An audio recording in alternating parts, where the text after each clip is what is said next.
Once again, Dan Stickred of NorthOaklandSports.com with Josh Hickey. Josh is one of the co-camp directors at the Rochester United Soccer Camp. Now, Josh, you've been around the game of soccer for many years, growing up in the community of Troy. You played at Troy Athens, you played at Rochester College, and now you are the varsity boys soccer coach at Rochester Adams.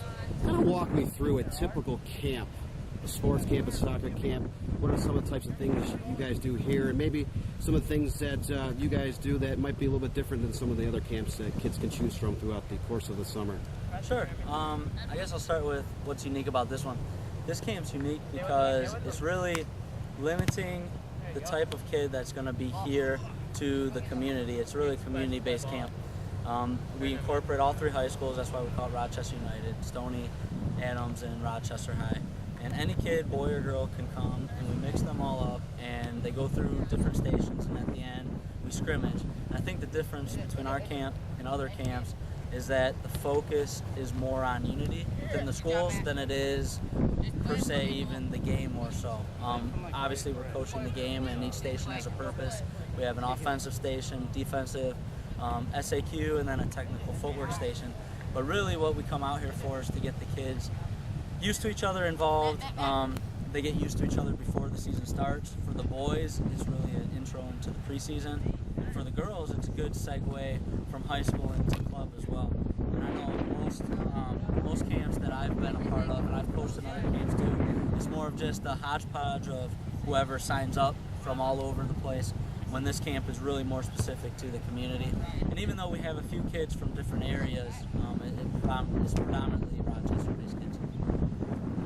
Now, when you were a student athlete, say in middle school and high school, how many camps would you go to in the summer? Do you think there's an average based on some of these kids, or is it based on... I think when I was a kid it was less than it is now. I think most of these kids that I know play for me at Adams, they go to 2 or 3, and this is usually the one right in the middle. They'll go to maybe Oakland's, and then they might go to Eastern or Central, some other place.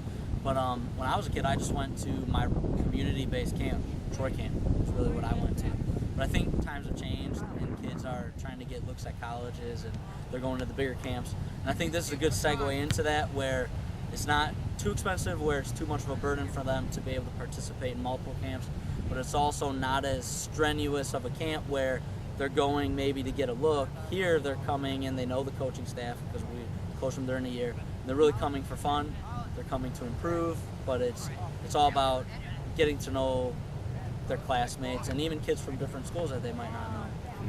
Now, if you're an upperclassman and you go to a camp, especially one like this where it is community-oriented, is it a good way for a kid to kind of get used to being more of a leader, stepping up, setting an example for kids maybe in the middle school level, kids just entering high school? Oh, definitely. I mean, we've had, the last 2 years we've ran the camp, we've had multiple kids, especially from Adams, that have become seniors, even graduating. We have a couple alumni here today who really step into that leadership role. They'll float around at the stations, and instead of just participating, they'll go and they'll help the coaches and they'll help guide. And I even have most of the kids who come out who are older, they come out and ask, what do you want me to do today? Kind of expecting that leadership role to happen. So it's really cool to see. But I think it definitely steps them up into a position where they're not used to. And if you ask the kids who we've had since freshmen, they'll tell you they don't even believe that they're seniors now, and they're kind of seeing that role change. And obviously for one of the coaches at one of the 3 district high schools, this has to be a nice little sneak peek. You can see what kids are developing, what kids are mature, what kids have a lot of work to do, who's kind of been the slow riser, the most improved. It's got to be literally a scouting report for a high school coach. No, it definitely is, and we don't see all of our kids. We don't see all the varsity kids or the JV or the freshmen, but we do get to see a lot of the incoming freshmen, which is cool. All 3 of our high schools. We see a lot of the kids really from the JV squads and the freshman squads and see how they've transformed. And sometimes it's rather surprising, and it is good to see before you get into the tryout mode, and because it comes so quick and you don't have that much time to pick your team, so it is good to see them early.